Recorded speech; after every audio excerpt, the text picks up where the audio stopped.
So Godfrey Bloom, I first heard about you quite a while ago, actually, when I watched some of your fantastic speeches that you did in the European Parliament.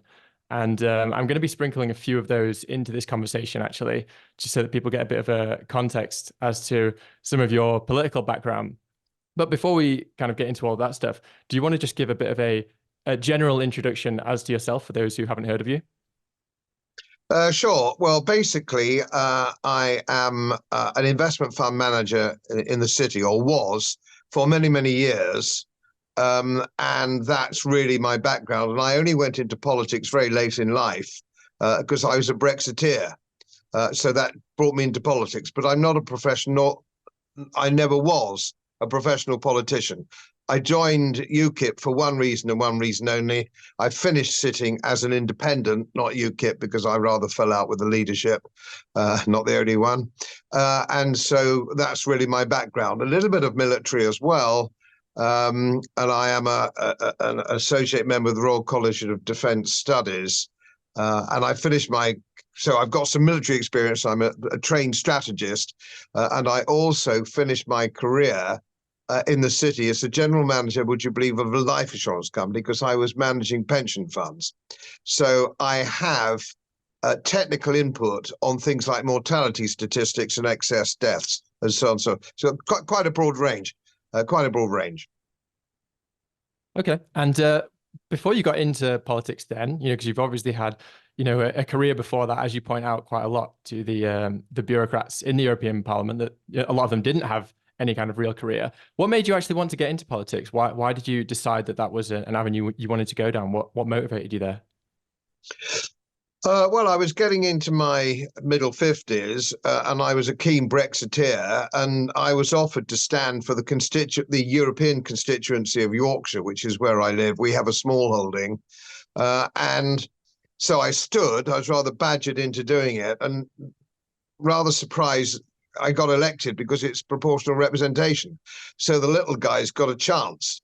And I won again 5 years later with a much, much bigger margin. And so that's how I ended up almost by accident, you might say.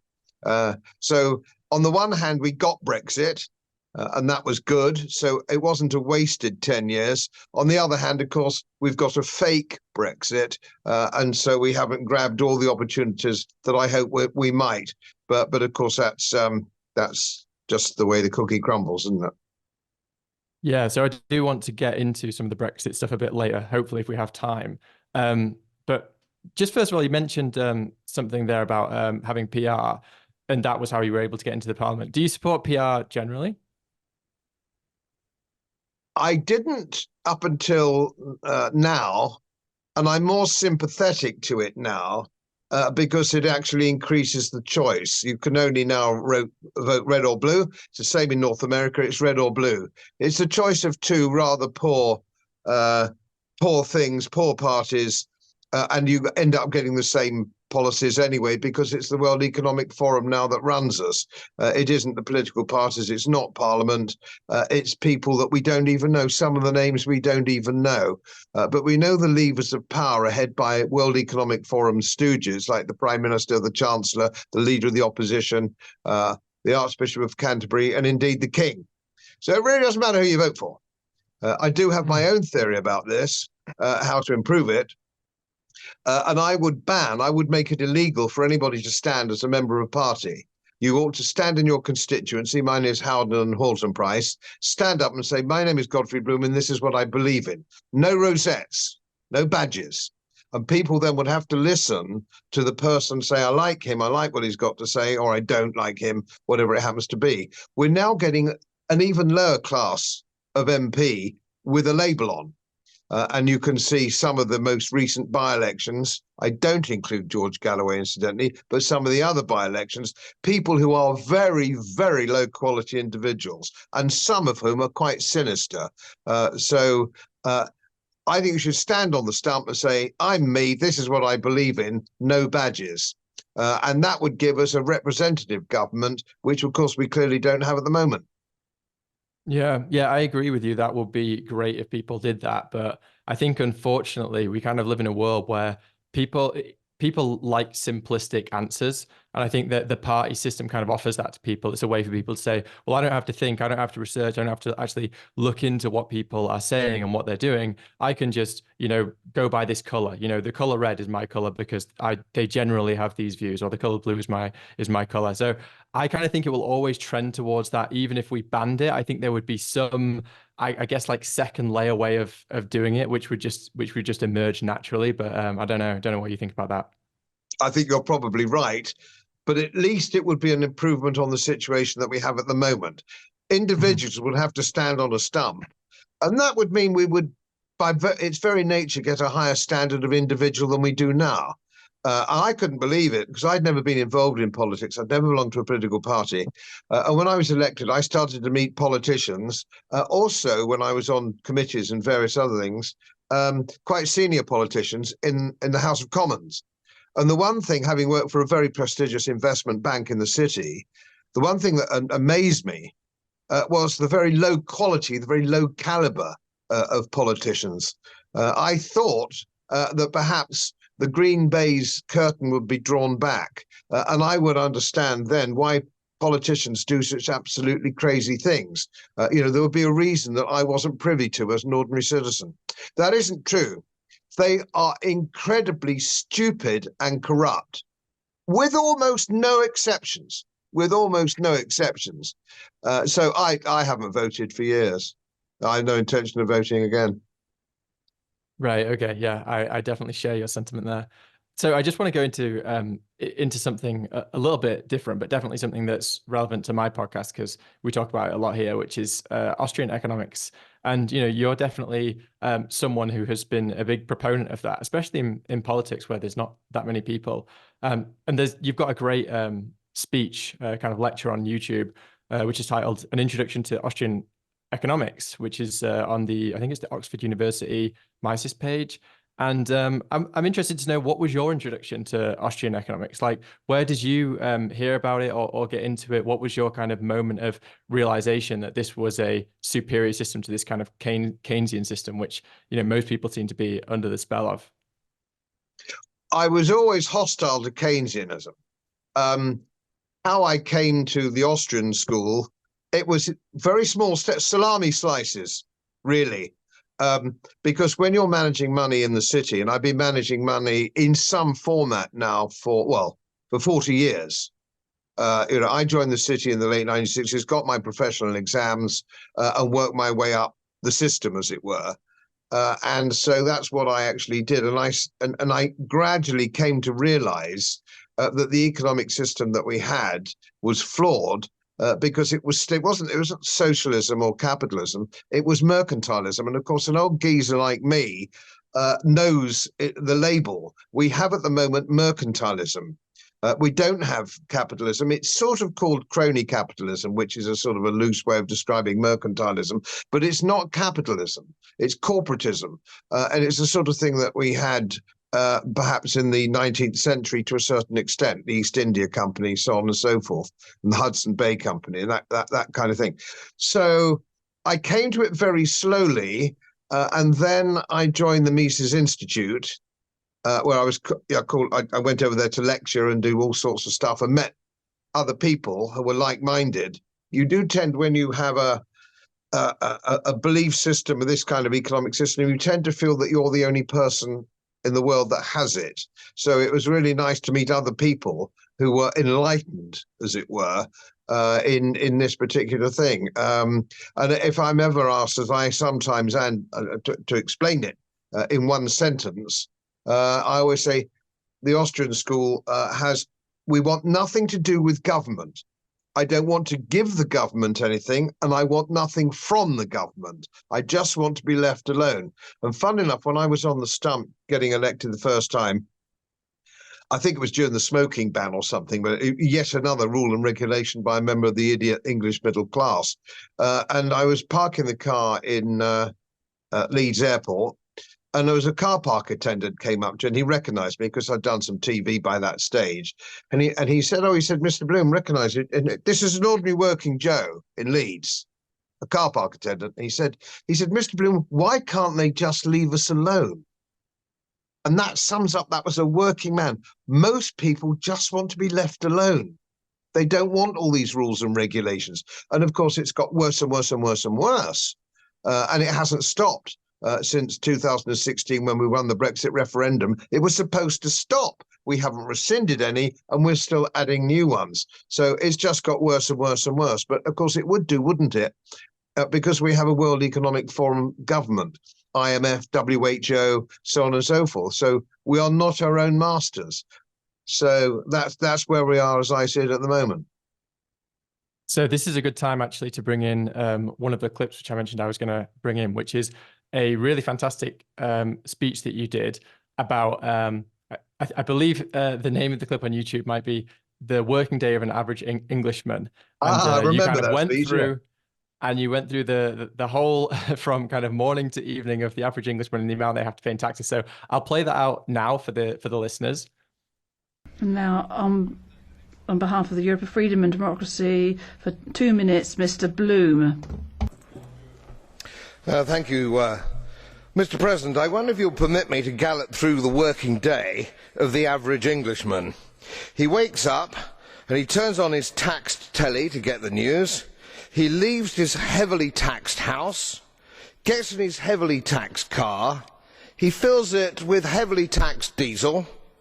He gets to work to earn an income which, after income tax, employer and employee national insurance, a third of his income has disappeared. A third. He drives home and stops on the high street for a few articles for the house. His purchases are taxed at 20%. He calls in for a pint, over 2/3 of the cost of which goes in tax. He dreams of a family holiday abroad, but he can't afford the airport tax. He longs for the day that he can retire, but the politicians won't let him go. We must steal his savings, mustn't we? The financial transaction tax. The poor sap doesn't even know we've nicked it. Of course, with the Commission, top salaries income tax free, non-contributory pension schemes, it's difficult for you, isn't it, to imagine his distress? Because you're not in this game, are you? You're not in this game. You don't pay any of this. You don't pay any of this. On a more technical note perhaps I can pick up, Mr. President, I draw the House's attention to my own lunatic committee's Amendment 39 to Article 4B, the withdrawal of legal title to untaxed transactions anywhere in the world. Sugar in the petrol tank, if you will. We're very much looking forward to the vote. We're watching to see which imbeciles commend it.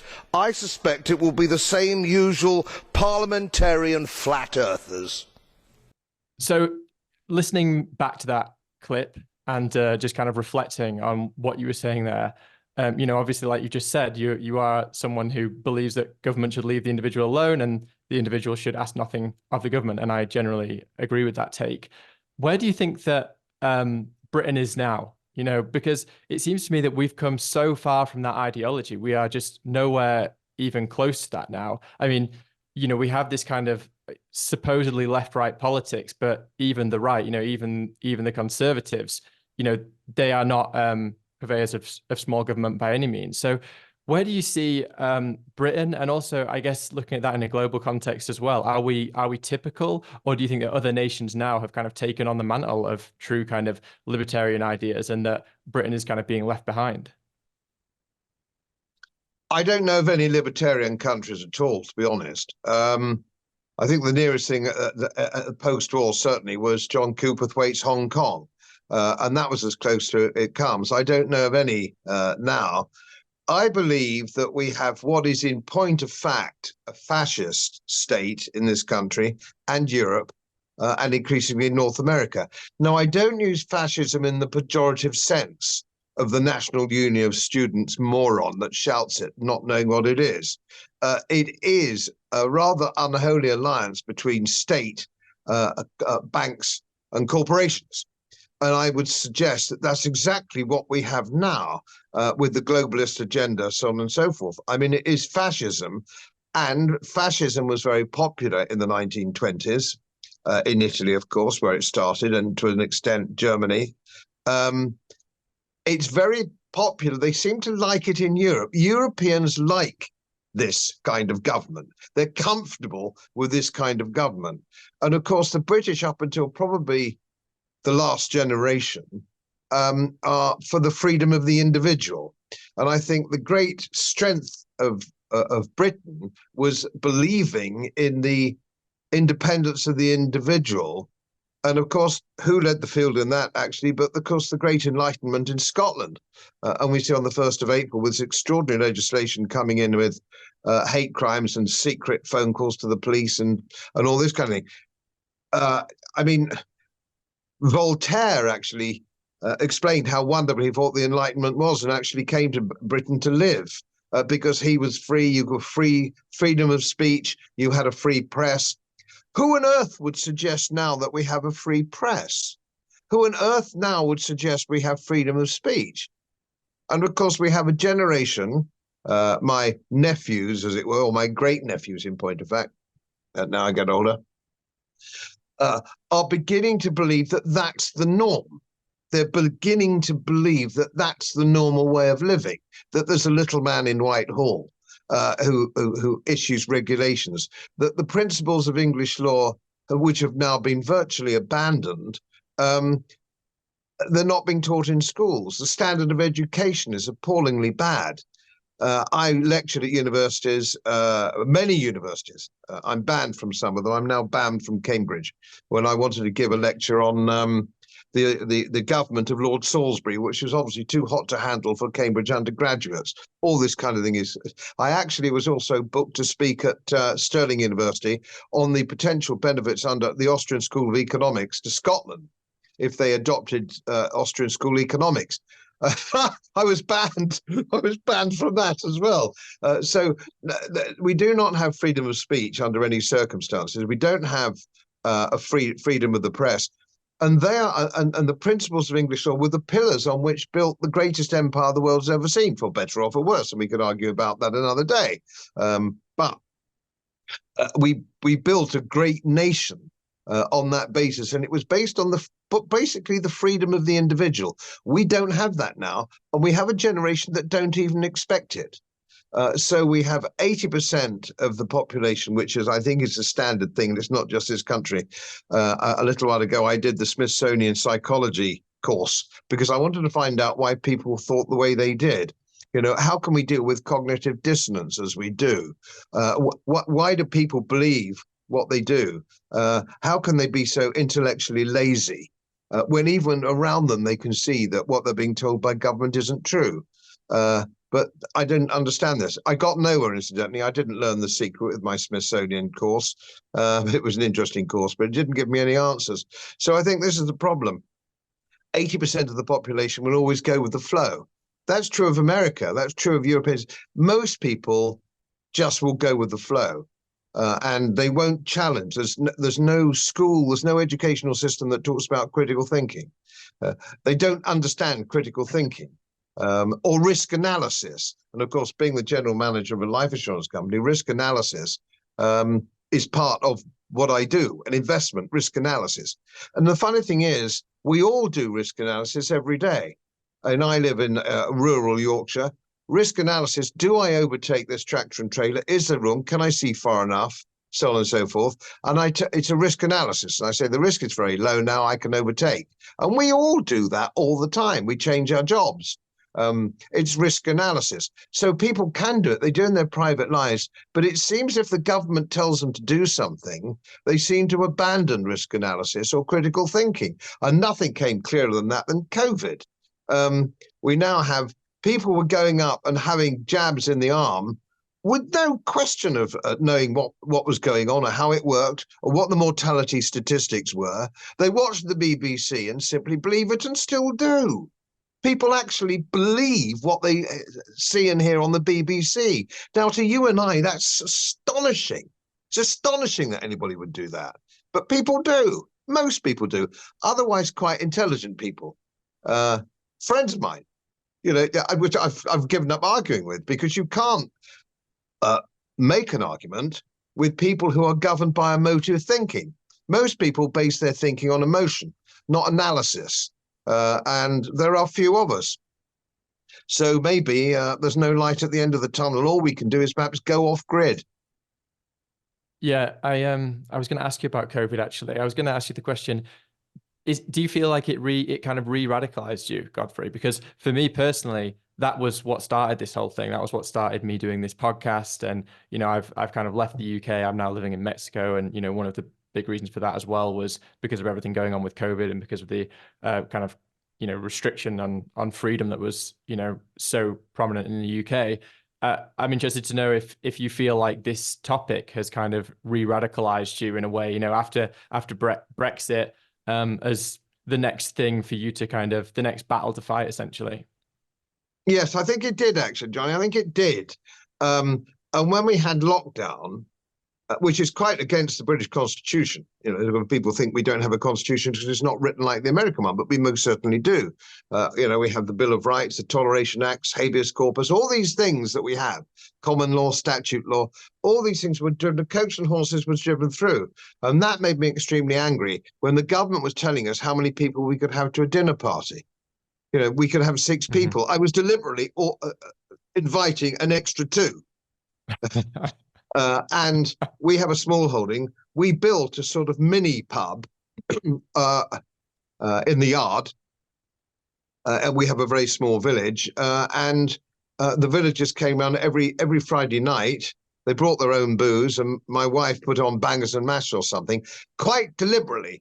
I was not going to be locked down by these dreadful, ghastly people, politicized police, and all the other morons that actually took part in it. I took no part in lockdown at all. I did not have anything to do with it. I carried on with my life, as did my wife.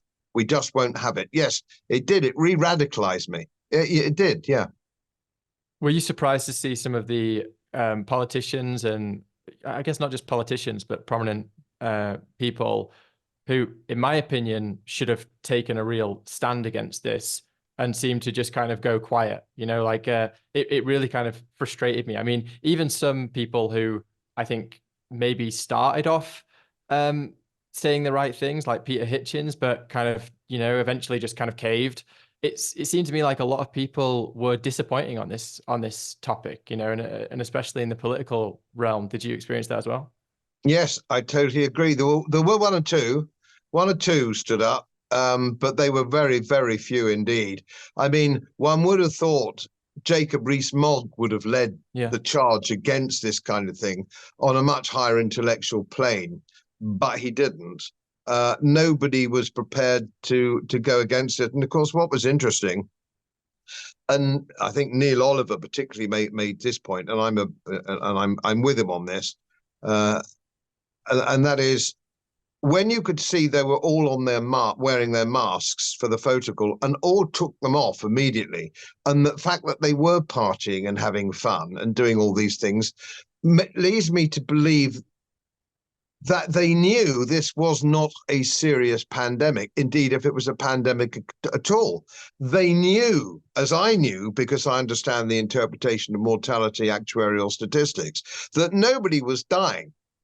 Where were the bodies? Now, if you look at your history and you look at the great plagues of the 1300s and 1600s, they were piling up dead bodies in the streets. It was pretty much getting nastily similar in 1918 with the great Spanish flu. There were no dead bodies. Where were the dead bodies? The only dead bodies we're getting now are young people died suddenly. What a mystery. What could that be? Oh, Lord, what a mystery that all is. All these young people, athletes and all the rest of it, dying on the sports fields of cardiac arrest or brain hemorrhages, all the rest of it. So, no, nobody stood up against it. But quite clearly, the political class didn't believe it themselves. They didn't believe it. So it was about a power grab. It was about power, political power, as a practice run for the globalists stuffing us into 15-minute cities and all the things that go with it. Maybe, I don't know, perhaps, because it's now, as every week goes by, the fraud is being more exposed. The truth is coming out because you can't hide the truth. You can't hide the numbers anymore. that maybe people are beginning to start waking up with their critical thinking and risk analysis and so on and so forth. I have many friends who've had heart trouble, otherwise physically fit, and they still think that it's just an extraordinary coincidence. Some people you can't help. Some people just don't join the dots. But I think perhaps they will start to join the dots, and maybe their next fake pandemic, which they're already planning, not because I'm a conspiracy theorist, I'm a conspiracy and analyst. They're all quite up front of it. The WHO, Bill Gates, and all the rest of them have told us there will be another pandemic.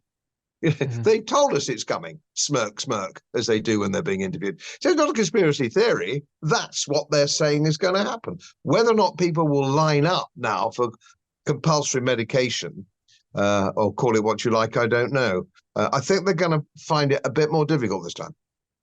I think they will find it more difficult, but there is also a part of me that saw what happened during those years and people's ability to just not confront the truth, or to kind of, I guess, take on a narrative that was completely in contradiction to their own experience of the world. You know, I mean, we saw these videos coming out of China with people just dropping dead on the floor, and then we saw what did we see that in our real lives? Did anyone actually go out on the street and say, "Oh, I've just seen someone, you know, dropping dead at a bus stop"? Of course not. Like, none of that actually happened. You know, we were being told, "Oh, you know, everyone's getting COVID and so many people are dying." And then when you ask people, "Do you know anyone who's died of it?" They might say, "Oh, well, yeah, you know, like my great uncle died recently. He was, you know, 89 and already in hospital." But Yeah. you know, but the thing is, this is what people were experiencing, but they still chose to take on the narrative. And I think that we've come so far now into this world in which people just want to fit in. People don't want to speak out. They don't want to say or do anything that goes against the norm, that they're willing to take very drastic actions, like literally, you know, going out and taking an injection in your arm for something which you have absolutely no evidence of that you need, and you have no evidence that this thing is safe. That is so far down the line to me of absurdity and kind of a dangerous psychology to be adopting. I don't know where we go from there. So yes, I although I agree with you, there will be more resistance for the next one. I suspect it still won't be that much, because it's very easy during the times when, like right now, when everyone says, "Oh, well, COVID's all over, so next time I'm not gonna fall for it. I'm not gonna take the vaccine or take the thing." But when the thing happens and you've got it on the news every day and they're showing these, you know, big red numbers on the screen, I think people will fall in line again. I'm just not convinced that many people have learned lessons. Some have, some will trickle over, but I still, unfortunately, have a lot of pessimism. But that doesn't mean I'm pessimistic more generally, because I actually think it doesn't take a majority of people to change things, to change the course of history. I think it takes a very, very kind of radicalized minority, which I think that we have. So I'm not too worried about the masses, but just interested to get your thoughts on that. Well, I read a biography last year of Joseph Goebbels, and it was absolutely quite fascinating. He was obviously an evil genius when it comes to propaganda. And we're watching that unfold itself now, certainly in Western society. So he said there are some golden rules on propaganda. First of all, you must not allow dissent. There can be no dissent, because if people get together in the pubs or the bars or whatever it is, and somebody's articulate and somebody's well informed, that dissent, people go, "He's got a point," or "I didn't think of that," or whatever it happens to be. So you must not allow dissent. And of course, when the Davos, the thought takeaway from Davos was we must not allow, they didn't say dissent, misinformation, which is not government information. So that was the number one priority. And they were quite open about that. It's more important than climate change. It's more important than anything else. We've got to clamp down on misinformation, i.e. the government dissent is what they mean, of course, is dissent. Yeah. And the other thing that Goebbels said, it must be based on emotion. You will not be able to sit down. You've probably experienced this with some of your friends. I know I have. There is no point in pointing to facts or data or statistics. It will not change their mind. Their minds are hermetically sealed to fact. And Goebbels knew this. You must appeal to emotion. And of course, the fascinating thing that we see it now at the moment is the intense propaganda on all our channels in Britain and Western Europe that Putin is some kind of monster and the Russian Federation is exactly the same as the Soviet Union. And we all need to just be aware, because when he's finished with Ukraine, he's coming for Poland, he's coming for Romania. As a trained geopolitical military strategist, LCDS, and I'm also a military historian, published military historian, this is complete and utter and total bollocks. But 99 people out of 100 believe it, and they get the Daily Express. Now, I've devoted my life to this kind of subject, but the man who's read today's Daily Express thinks he's my equal. He really does, bless him. And a piece only today in the Daily Telegraph. Now, I remember when John Keegan and Claire Hollingworth were the defence correspondents of the Daily Telegraph. They were giants in their field. John Keegan was a lecturer at Sandhurst, my old alma mater. So these people were really great. We've got Con Collin, who is the defence correspondent of the Daily Telegraph, who I believe is part of the Operation Mockingbird. It's impossible to believe the article he wrote today or yesterday wasn't written by the CIA. It's impossible to believe that it wasn't. It's that we must arm, we need to rearm, we need to increase our armaments, because Putin's coming for us next when he's finished with the Ukraine. And this has been pumped into people now for 3 years. And they believe it because Tony Benn, of course, you will have seen the clip of Tony Benn. He said, if you want to control people, you have to keep them ignorant and fearful. And what they do now is they keep us ignorant by closing down a free press and fearful. If it's not COVID, it's Putin. If it's not Putin, it'll be something else. You have to have a bogeyman. You have to frighten people into compliance. And of course, if people are ignorant because they don't know where to find information, they're easily controlled, and that's where you lose. That's where you lose the problem of a free society and free independence. If you take away a free press and all the other things that go with a free society, people become zombified and they just hunker down, go about their business, like living lives of basically of quiet desperation. And I have every sympathy. People say, Godfrey, why do you bother? Why do you bother with all this? Why do you bother keep fighting against the system which is giving us fake science? I mean, the biggest fake science is that man-made carbon dioxide is going to create a boiling world and we're all going to die. Nothing could be more ridiculous than that. But of course, that's the narrative. But who gives the narrative? Not independent scientists, actors, celebrities, royals, TV personalities. And of course, dissent isn't allowed. So nobody you will see on the BBC saying, just a minute, just let's have a look at the facts and figures, how much carbon dioxide was in the atmosphere years ago, how to explain the Phoenician warm period, the Roman warm period, the mini ice age, so on. How do you explain all these things? So you can have a debate, but you won't find people like Professor Ian Plimer, for example, or even the Nobel the Nobel Prize winner who said it's rubbish. Not allowed on TV because dissent isn't allowed, because it's a form of political control. We're saving you. The state is making you do this, this, and this for your own benefit. Now, I've often said this, and I say it at universities. When the medieval king took your wife, took your castle, took your money, burnt your village, or whatever the medieval king did, he was an honest thief. He said, I can do this because I've got lots of men, they're all armed, and I can do what I'm like because I'm the king. Fair enough. But when you're robbed daily through the taxation system, which is just, of course, taking money through threat of violence, that's what taxation is. I get really annoyed when people are saying it's for your own benefit. And I say to undergraduates sometimes, if you're walking down the road and somebody comes up behind you and bashes you over the head and steals your wallet, and then kneels down and says, this is for my old mother. So I'm sorry I've bashed you over the head and stolen your money, but it's for a good cause. It's for my poor old mum. He's still robbing you with violence. That's what the state does.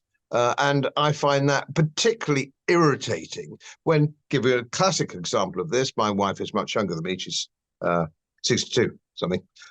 She can't have her old age pension. She's worked all her life. She's a physiotherapist, chartered physiotherapist. She cannot have a pension until she's 67 because the government says we can't afford it. Okay, the government got over just a minute. She's been working since she left college. She's been working all her life, paying tax all her life, paying her stamps and bits and pieces. She can't have it until she's 67. Well, then you wake up in the morning, we've given another £5 billion to the Ukraine. £1 billion a month in unaudited foreign aid. High-speed rail too, 100 billion. So they got plenty of money, but not for our women folk who've worked all their lives to get their pension at 65. It's the most degraded I've ever known the country. I'm 74. I'm 74, 75 at the end of the year. I've seen a lot of shit, believe me, including the 70s. I have never known the state of the country be so bad, so low. And of course, at the moment, it hasn't actually got the man on the Clapham omnibus yet. People don't go to the barricades with a full tummy. But that day is coming. Currency is being degraded. Banks will crash. Unemployment will shoot up. We will go into recession, if not a depression. And then people will say, where did all the money go? Where's all this tax that I've paid? Every year, ordinary working Joes, not people in the public sector protected, ordinary working Joes, the brickie, the cabbie, the barman, the ordinary people getting about their business are going to go, just a minute, where did it all go? There's nothing left for me. But we've got illegal immigrants in 4-star hotels. What is it for me? What am I getting? They're going to say. So things could get very nasty. We'll see. I'm just going to use this opportunity, Godfrey, because you mentioned a couple of points there that are going to relate quite well to another couple of clips that I want to play out. So I'll do these ones both back to back, and then I just got a couple more questions for you on that topic. Sure. So the first clip is actually, it's one of your speeches again, which is about companies doing their own business and not being interfered with. So I'll play that one out now. I would simply counsel you, madam, to let companies do their business, and the less you regulate, the less you tax, the less you interfere, the quicker our economy will recover. That's what it's all about, and that's something you simply don't understand. Okay, so that's clip number one on this topic, and then I'll just play out another one as well, which is when you were talking about people having self-responsibility for their children. I believe, madam, that children are the responsibility of their parents and nobody else. I do not accept that somebody takes responsibility for his neighbour's children. That it is for the parents to take responsibility of their children, and that's how it should be. And the more self-responsibility that we have in Europe, and indeed the world, the better the place would be, in my view. So a couple of questions on those, because it relates quite nicely to what you were just saying there about, how much the government should actually interfere, how much they should tax, where is the line? And I'm really interested to get your view on this, because obviously, you've been in politics, so you've had, experience in that world. But, when we talk here today, it sounds like you are, much more towards not just the libertarian, but I would say almost in the anarchist camp. I'm interested to know your view on whether you think that any taxation is legitimate, or whether you think that all taxation is fundamentally illegitimate. It's a difficult question. I was asked this by some of the Mises undergraduates in Auburn some years ago, and it isn't easy. But I would suggest that, let me suggest a system that I think would work. Let's say that we could have a card, like an American Express, about that kind of size, a sort of gold card thing. Mm-hmm. And you can opt out. So I would say, I don't want anything from the state, but I'm opted out of everything from the state. But of course, I'll be opted out of tax. So when you go in and get your car filled up with petrol, more than half of which is tax, of course, you show the card, and it doesn't cost £100 to fill the tank of your car. It costs £50 because there's no tax to pay, because you're not having anything back. So when you go and have your pint of bitter, or your bottle of wine, 50% of which is taxed again, your pint of bitter isn't £5, it's £2.50. So when you go and buy your car, a £30,000 family car, of which £6,000 is VAT, there's no VAT. So your car is only 24,000, not 30,000. So on and so forth. So you have this wonderful card that you show. That actually gives you enough money, enough of your own money back, to have your own private insurance, health insurance, to go about. You don't need the state, because you've got far more money in your own pocket. See, they talk about a minimum wage or a living wage now. It's gone up to £11 or £11.50 in this country. Well, of course, and the government say, aren't we wonderful? This is wonderful. We've ensured that the employer pays you the living wage of £11.50. Well, because it isn't so simple as that. It doesn't work like that. What actually happens is, in the hospitality industry, if you've got a pub and you opened your restaurant every night of the week, you can't afford to pay your chef and your waitresses, all that kind of thing. So you only open at weekend. So you start sacking people. Or if it's manufacturing, you move your manufacturing to India or to China, because you can't afford £11 now for unskilled labour or semi-skilled labour. And if you have to pay your waitress that, what you then have to have your differential, your chef wants more money. And so it goes on. So you have all that kind of interference, which crucifies everybody. If you took that out of the system, we could all live very comfortably. And you say, oh, what about social care? What about social welfare, Mr. Bloom? I said, well, look, you're going to have so much more money left, right? You're going to have so much more money left in your pocket. You can then contribute to whichever charity of your choice is going to help people who are in need of care. And of course, if you go back to 1943, 1944, Beveridge, for example, the start of the welfare state, as we know it today, the concept was you paid your stamp every week, and that entitled you to, free at the point of delivery, your health care and a modest pension when you retired.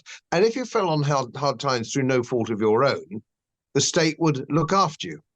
But of course, any serious historian will tell you, or will know, that if you go back before the welfare state, that's what your mutual societies did. That's what your friendly societies did. You paid your stamp into them, but of course the difference with them, they wouldn't attempt to swing the lead. You couldn't be, that couldn't be welfare, or social care could not be a lifestyle choice. And you'd paid in your stamp, and somebody would make absolutely sure that you weren't swinging it. So you don't need the state. People think they need the state. You don't need the state, but people think you do, because who is going to explain to people how much better off they would be if they paid no tax on anything at all? Now, let's say, who would argue, say, oh, yeah, what about the police? Well, let's be frank, the police are useless. The police are utterly useless now. So I don't want to pay the police. In my little village, with all the money that we had left over, it's zero crime territory anyway, because it's a tiny little easier. But we would have a private security system like they have, for example, in Beverly Hills or in Cape Town. You pay for your protection, and the police, you pay them, the police do what you want them to do, which is protect you and your property.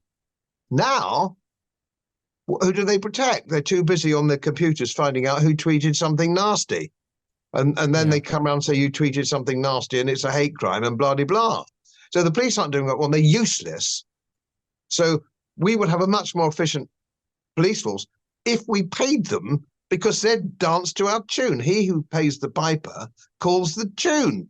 That's not happening at the moment. Our police force is rubbish. And everything the state does is rubbish. The national health system, for example. It has a budget of something like £170 billion a year. If you divide that into the people in the wealth-creating sector paying tax, it works out at something in the region of £16,000 each per year. So we're not getting much. It employs 1.2 million people, the national health. It's the biggest employer after the Chinese army or the Indian railways. I can't, one or the other. Well, how can it be that only 50% of those employees have any form of medical qualification. How can that be? But it's true. So what do they all do? I know you need some cleaners and bits and pieces and all the rest of it. But do you need 600,000? Well, of course you don't. And only this morning I was talking to a lady. She was waiting for an MRI scan. She'd been waiting for several weeks. And I said, if we took the money that we'd given to the Ukraine for armaments, we could, I think it's somewhere in the region, we could have had 260 more MRI scanners in the country. And do you know what she said? She said, oh, well, I know, but it's helping people, isn't it? It's helping the Ukraine. This is the depth of propaganda. She was quite happy to have a long waiting list for her own MRI scan in pain with her back, because she felt sending money to the Ukraine for armaments to one of the most corrupt governments on the planet, she thought that was such as her propagandized view of the world. But then we don't have a free press. Why aren't the free press? Shouldn't the press be screaming, what does 600,000 people do? Diversity officers, net zero officers, and all the rest of it. Where are the doctors and where are the nurses? That's what we want. Where are the MRI scanners? That's what we want. But that's not what we're getting. Free at the point of delivery. Well, as an Austrian school economist, you could free at the point of delivery. I mean, you couldn't invent a more ridiculous way of running a system, could you? Imagine a pub. Imagine a pub with beer free at the pump. So you go into the pub, it's run by the state, and it's paid out from taxation. The bogs would be a disgrace, the beer would be a disgrace, the bar staff would be a disgrace, wouldn't they? The whole thing would be a shit show. But when it's owned by, like my local is, it's owned by a landlady who rules the roost, and she's a bloody good landlady. The beer's bloody good, and there's a choice of them. The service is crisp. Everything is good. And in the winter, there's a nice big log fire. It's because she runs it, not some arsehole in Whitehall. Yeah, so I agree with a lot of what you say there, and especially kind of as it pertains to like inefficiencies. But in terms of that second clip that I played out there about the having self-responsibility for other people, I think this is actually more of an ethical point. And I'll just go over just one of the key points made there, which was, I do not accept that somebody takes responsibility for their neighbor's children. It's for the parents to take responsibility for their children, and that's how it should be. And I think that is a very important point because, okay, it might sound to somebody who hasn't really gone into the ethics of libertarianism or the ethics of anarchism to say, oh, well, that sounds callous. It sounds like a callous point. But actually, all we're saying and all I think that is being explained in that point is, should someone have the right to steal from you to give to someone else? Should someone be able to shake you down and say, I'm going to take your money and give it to this person because they're needy? I mean, they might be more needy, and it might be objectively true that if someone comes down, on the street to you, you're walking along the street, and they say, "Oh, you've got a really nice, expensive jacket there. Let me just take it off your back and give it to a homeless person because they don't have much money and they're more needy and they can actually buy food, etc." with it. Well, that might be true. That person might get more out of that. You don't really need the velvet jacket or whatever, but actually, you've just committed a fundamental ethical wrong by doing that, even if it ultimately has a positive outcome. So, I'm interested to know whether you look at libertarianism in the same way, in that it's more of an ethical question actually than an economic question or a question of efficiency. Yes, I do. I take a very strong moral view. I think it is immoral to take money from somebody under the threat of violence, which is what tax is, to give to somebody else, whether it's a good cause or not. That isn't the point. But of course, if you leave more money for the individual, you'll see more philanthropy. Now, if I had been left a lot more money over the years, I once worked out how much I'd paid in tax since I left school, came to well over 2 million, stocking it all up. I did it 10 years ago as an exercise on a long train journey. I just worked it all out. Very big booze bill, I'm afraid. So a lot of the tax went on booze. But that doesn't mean to say I would abrogate my responsibilities morally. So, for example, if I had a neighbor who had fallen on hard times, or there was who had a child with cerebral palsy or something like that, I would help out. As a traditional Christian, I would regard it as my moral duty to help out. But not at the point of a gun. not under threat of imprisonment. I don't need that to make me do my duty as a traditional Christian. But so I will look after people. Now, for example, I have sponsored sport. I've been sponsoring junior sport in one way or another for years. I don't now, but I did. Mini rugby, junior rugby. I sponsored Cambridge University women's rugby for 10 years. I've spent quite a lot of money on youngsters' sports. So, I do my whack, and I've done other charities as well. But that's my business. It's nobody else's business that I do that. And I think more people, and if you look at the amount that we still give in this country per capita, the British are the most generous nation. I think of every single nation, we give more, sometimes naively and stupidly. We put our hand in the pocket. As soon as we see the Red Nose Day on the telly, or we see this, I'm trying to lead the charge on never give. My motto is never give money to a charity if the CEO earns more than you do. And I was asked the other day for a charity, not particularly well-known charity, but it was big enough. And the first thing I did is I checked out to see what the CEO earned, and the CEO is earning £120,000 a year, which in retirement is more than I'm earning. So he doesn't get any money. If they can afford to pay a CEO or save the children or save the planet, all these charities, if you look at what the CEOs are earning, sometimes £250,000 a year. Well, they clearly don't need my money, do they? If they can pay their executives, then people say, we've got to get the best people. Then you look at the CV of these people, failed Liberal Democrat politicians, all the riffraff and flotsam and jetsam of society, of political society, Jobsworths, Quangos. All these people are just ghastly. They're not getting my money. But I do give money. When I was in office, I didn't take the salary and I didn't take the pension, non-contributory pension, and the attendance allowances I gave to local charities. So, for example, we have a charity not that far away that rescues greyhounds, and it's run by a lady who lives in a shack with all these greyhounds. You give her 100 quid, the 100 quid goes straight to the greyhounds, the abandoned greyhounds or dogs, right? You give it to the RSPCA, you've got a whole bunch of people on £200,000 a year with an index-linked pension who don't need it. So local charity, and that comes back full circle, if you will, to libertarianism. And am I an anarcho-capitalist, if you will? Which is a good question. I'm never quite sure. But if you keep local government small, if you keep your government, such government you need, small and unpaid, so it's pro bono publico. My father was a bigwig in the Conservative Party in London as a councillor. They didn't dream of getting paid. There were no expenses. It was pro bono publico. And so consequently, we need to get back to that. Cantons in Switzerland, for example. Now, Switzerland isn't perfect, make no mistake. I know it's not perfect. But Switzerland is much closer to representative democracy than we'll ever be. Because I don't have anything, nobody has anything in common with members of parliament in Westminster. But if it was local, if the local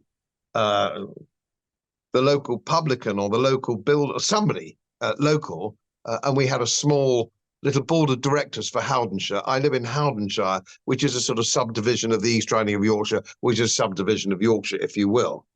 So we'd all know each other. The advantage in Switzerland is that they all know each other. They know the guy is good. They know the guy's not on the take. They know the guy is sensible. So that's the kind of, then we do need some administration, and it can't get out of control because we're all in charge of it. We're all running it. At the moment, they don't care what we think because they know we're stuck. There's nowhere to go. There's nowhere for us to run to. And it doesn't matter if we vote for Starmer or vote for Sunak because they're both WEF. So why would they care what we think? They don't care. So they would care if they could, if they were responsible and we met them on the tube. I remember Julia Hartley-Brewer, who's a sort of controlled opposition fake kind of woman who pretends that she's poking the establishment and deep state, but she's part of the system. Matt Hancock, the appalling Matt Hancock, he was jostled on the tube, and she was outraged. We can't have our politicians jostled. He killed hundreds and hundreds of old people with his appalling, arrogant strategies through COVID. Jostled any other country, they wouldn't jostled him on the tube. They'd have strung the bastard up. So, yeah, they should get jostled. That's the whole point of it, isn't it? If you're a crooked politician, you're going to get jostled. And worse, if I'd seen the bugger.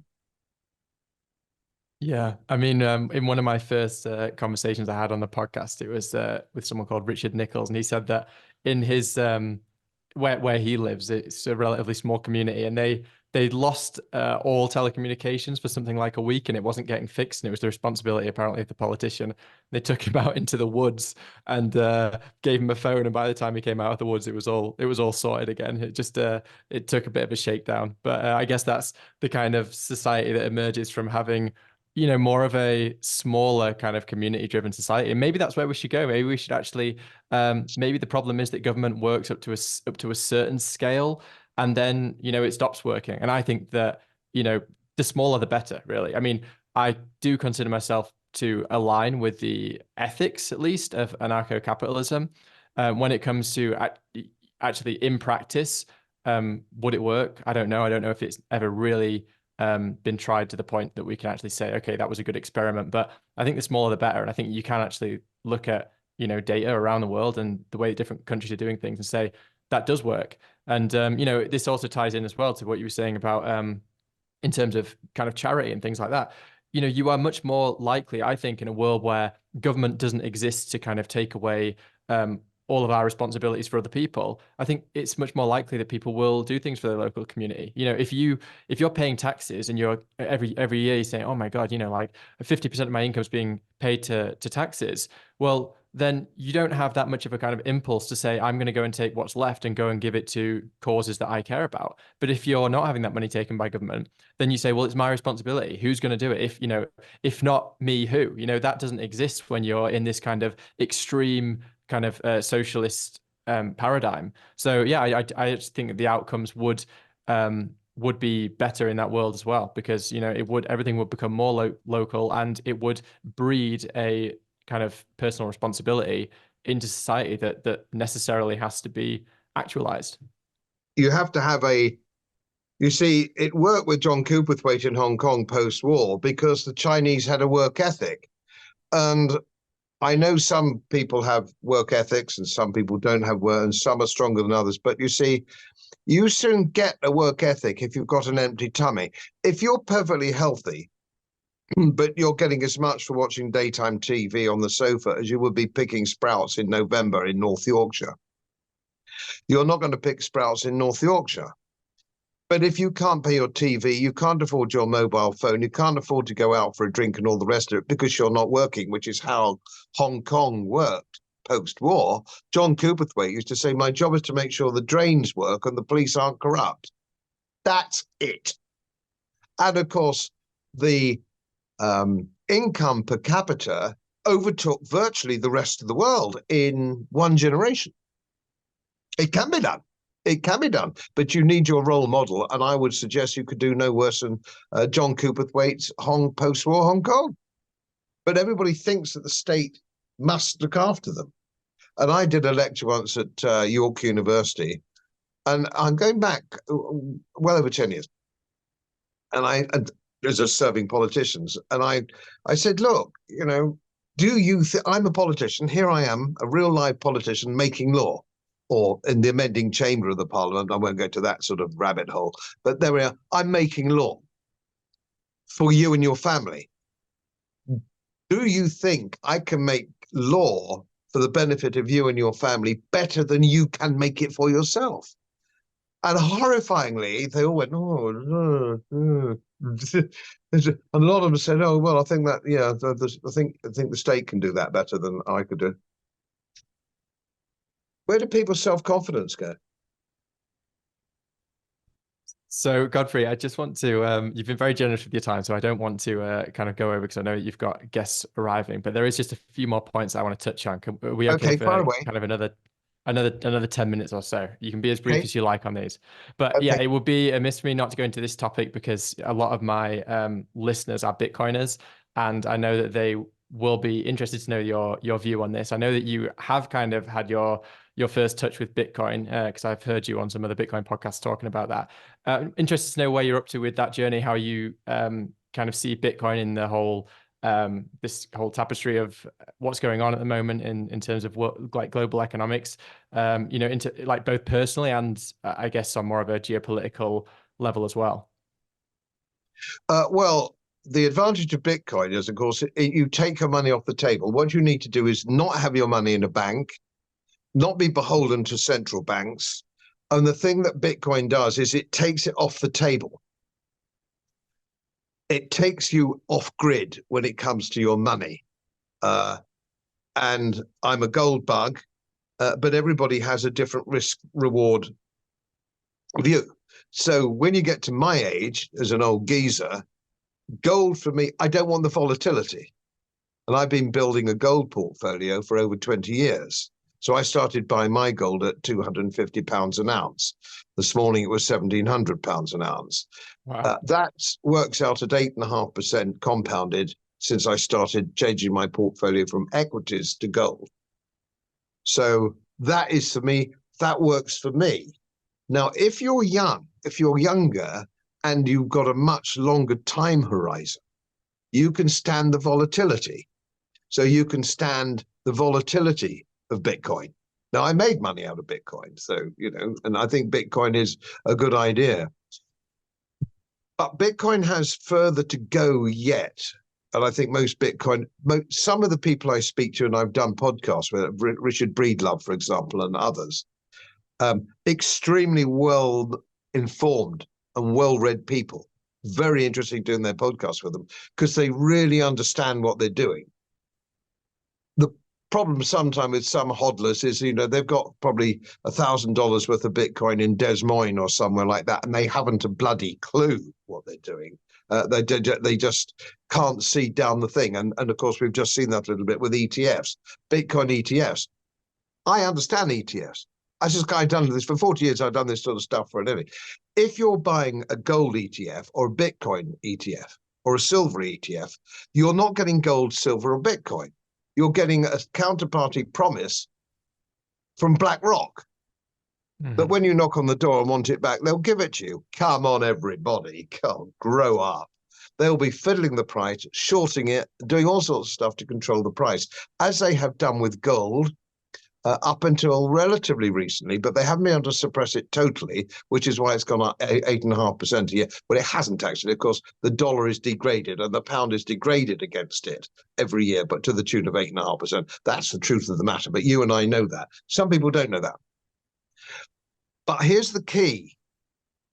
Bitcoin must be an international medium of exchange. It's not at the moment.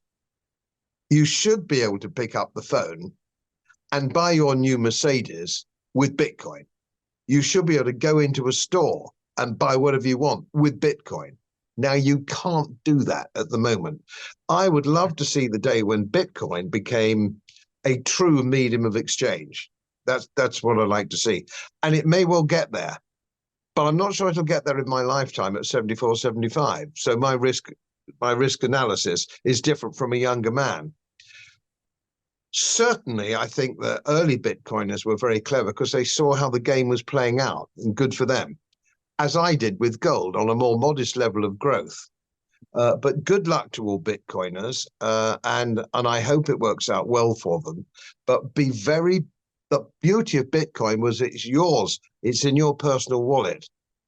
You don't want BlackRock or Vanguard or the government regulators anywhere near it. It destroys the whole concept of Bitcoin. It stops being yours. You think, oh, I've got my wallet, I've got my password. Yeah, you might have, but you'll still find as the silver market up until quite recently too has been suppressed.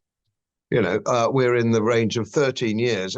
13 years ago, silver was $50 an ounce. It's $20 an ounce now.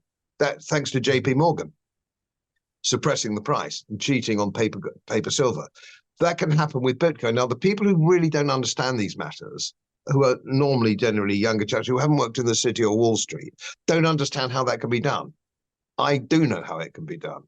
And I also know how it can be suppressed or buggered around. So when I get my gold, I get my gold coins, coin of the realm, no VAT, no capital gains tax.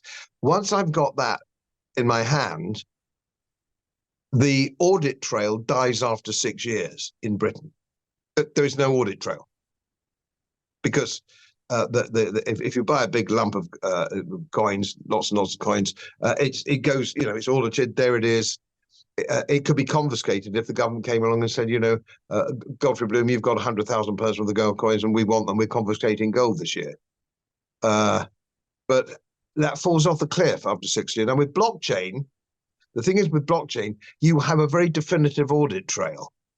So when you want to get out, that exposes, depending on to whom you sell your Bitcoin or who buys your Bitcoin, you have a very definitive audit trail. That's a weakness. It's a weakness in gold as well, but it's a bigger weakness when you have a blockchain. It's not a deal breaker. It's not a deal breaker, but there is a feeling that people say, "Oh well, no, I just wouldn't give my password. If I don't give my password, they can't get my Bitcoin." And my answer to that is Julian Assange. They can do what they like. They can bang you up in solitary confinement if they think you've got it until they get your passcode. How long would you last in Belmarsh in solitary confinement before you gave them your password? Depends on who you are. Most people would cough it up in less than 6 months. Just on that point about gold, why is it that the audit trail disappears after 6 years? Is that just some kind of policy that we have to trust, or is there something? That's just in this country. If I bought £100,000 worth of gold coin, and the gold bullion dealer would have to keep that trade on their books for 6 years for inspection. Okay. So if they wanted to get hold of my gold, they could go into the gold and say, "We want to see everybody who's bought over £10,000 worth of." It has to be a meaningful figure. Over £50,000 worth of gold coins in the last 6 years, and then they'll go round and knock on the door. This happened, believe it or not, in Paris in the 1700s with the Mississippi bubble under John Law. And we've seen that kind of things happen. Roosevelt, of course, confiscated American gold in the 1930s. It can be done, but I think one needs to be pragmatic. Yes, it can be done. How would they do it? When could they do it? Given that it's not taxable, they would have to then confiscate what is coin of the realm, your gold Britannias or your gold. So very difficult to do. Plus, of course, the fact, as Michael Caine was saying, not a lot of people know this, only about 1% of anybody's portfolio, 1% of portfolios is gold bullion. It's tiny. It's tiny, tiny, tiny. It used to be much more than that. It used to be 4 or 5%. And the Swiss franc was backed by gold. Now it's probably 15% backed by gold. So most people, who's got the gold? Who's got all the gold? The central banks. The central banks have been buying it. Now, I sniff the wind as an old geezer who's been around. If the central banks are buying it in big numbers, that's the place to be. What do you mean by that? That's the place to be. If they're buying gold, okay, I see. I buy gold. Right. Okay. Yeah. Yeah. I mean, I definitely take your point, and I obviously, some people are quite skeptical because obviously, like the Bitcoin blockchain, it is anyone can kind of look at it, and it is, I guess, more easily auditable in that sense. But I also just think people should buy outside of regulated exchanges anyway. I mean, that would be my advice to anyone listening who is concerned about that. Is just there are ways to buy it peer-to-peer and, go through that, even if it means that you've got to pay, 3% more, 4% more, 5% more. It's worth it to have that complete anonymity so that it's absolutely not attached to name. Anything that the government can't easily get their hands on. And Bitcoin and gold coins are one. They can't easily get their hands on it. And I think that's the key. You take your money off the table, but the only I would say certainly, I think Bitcoin is for younger fellows who've got more time to take the volatility. That would be my only thing. But I'm not anti-Bitcoin. The trouble is too many people think that it's either or. It's Bitcoin versus gold. It isn't. They've got a lot of the same characteristics, and that's why they attract the same kind of person who doesn't trust government, deep state, and central banks. It's the same thing. The trouble is there are so many hodlers who think that somehow that if you are a gold bug, you're hostile to Bitcoin, or you're an idiot. And sometimes, occasionally, I get a little bit cross. I'm 74. I've won international prizes for fund management. I'm quite a clever little shit. I don't need somebody in Des Moines with $10,000 worth of Bitcoin telling me I don't know my business. Don't do that if you're watching, people. Don't do that. It does annoy me. Yeah, I don't think that they are. I think that they're part of the same battle, and they have, different qualities to each of them. And like you said, I think a good way of looking at it is that, if you have a higher risk appetite, if you're younger, then, maybe you want to put more into Bitcoin. And if you don't have as high a risk appetite, then maybe you want to put more into gold. But I definitely think that they're both fighting the same battle. And, one of the things that I really love is that we can have conversations with this. I'm someone who cares a lot about Bitcoin. You're someone who cares a lot about gold, but we have a lot of these kind of shared ideas. And I think that, we are fighting that same battle. And it's good to have these kind of, I guess, more intergenerational conversations. So yeah, it's good to hear that you still have a positive view of Bitcoin, at least, although obviously, you do have some skepticism when it comes to order stability. All right, I'll close on this final question because we are definitely coming up to time now. So just wanted to well, first of all, thank you for coming on. It's been really great. I've thoroughly enjoyed this conversation, and you're someone who I've kind of had on my list to talk to for a long time, and someone who's definitely inspired a lot of ideas in myself when it comes to economics and politics and that kind of thing. So very grateful that you've come and had this conversation. Thank you for inviting me. Yeah, not at all. And I just want to give you the opportunity to give some of your closing thoughts. I guess maybe a message of positivity. I always try to kind of end on something a bit more positive towards the end of the conversation, and also just where people can get in touch with you if they want to find your work, if they want to learn more and see YouTube and things like that. Just let people know where they can find that.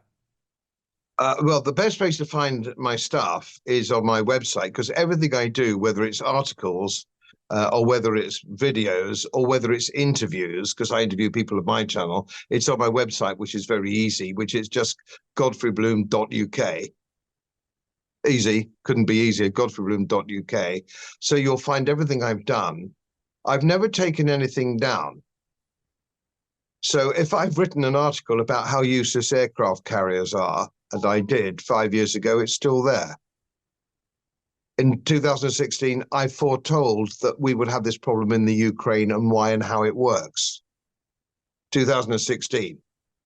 So a lot of the stuff I do actually unfurls as you go forward. So it's I think it's quite an interesting website, and other experts on it. It's not just me, there's other folk, and particularly on the health page. I have a big health page there as well, with stuff from all over the world, experts from all over the world, very early on in the game, explaining how dangerous some of the ways we're going, WHO and all that kind of thing are. So it's all there. The takeaway thing, I think, would be, first and foremost is you and your family. That's first and foremost. Don't try and worry too much about saving the planet. Save you and your family. That means look after your money. Whether you use Bitcoin or gold or silver, that's up to you, but make sure it's off the table, off the deep state table. Take it off the table. Make sure that you have some facility for getting through a bad patch. So you have some food, tin food, down below in the vaults or wherever you are, or in the attic or something. You've got lots and lots of tin stuff so you can get by. Get yourself a wee generator, and make sure that you can protect, if you live in a certain area which might suffer from problems, which is more likely to be the big cities, that you are facilitated, and I'm not going any further than that, facilitated to protect your family physically. So that's something that you need to be aware of, because we are going back, if we're going to go back to the kind of dark ages, the only person that's going to protect you is you in this country, in Britain, and I suspect America. You have to look to yourself for protection. And we will hopefully come out of it because it's all cyclical. Everything historically is cyclical. Sometimes the cycles are longer. So you saw the demise of the Roman Empire. That took quite a long time to sort of the cycle to come out of that. And then you go into a new age of whether it's the Renaissance or something, and then it goes. So it is cyclical. I think we're coming into a low cycle. Just be prepared. That's the caper. If you're prepared for it, you and your family will get through it. And I wish you very good luck, and all your listeners very, very, very good luck in the future.